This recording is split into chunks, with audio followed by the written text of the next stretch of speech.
Hello friends जय Jagannath welcome करुच्ची मोर आउ गोटे ब्लॉग को। तो आमे दुई जन बाहरी पड़िथिलु पुरी।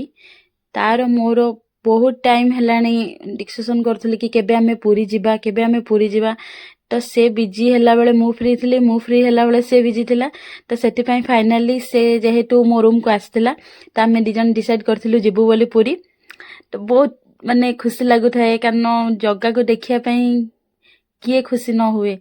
तो बहुत बहुत खुशी मु कारण जगह को दर्शन मिलिबो। बाटरे आसिला बेले राम मंदिर पड़थिला भुवनेश्वर रे। तो बहुत आमे गपसप करके गलु दी जण जाक।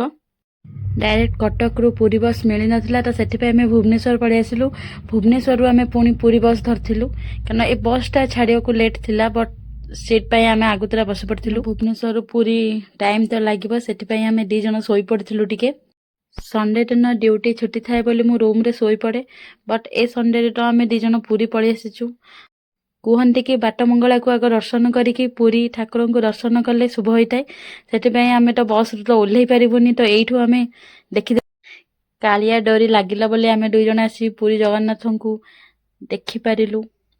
नहले तो भाग्यर लोक चाहिले भी आसी पारु नाहंती देखिबा को। गाड़ी तो पूरा मंदिर रे छाड़ीबनी तो जोठी छाड़ला आमे सेइठु चल चली दी जण गलु।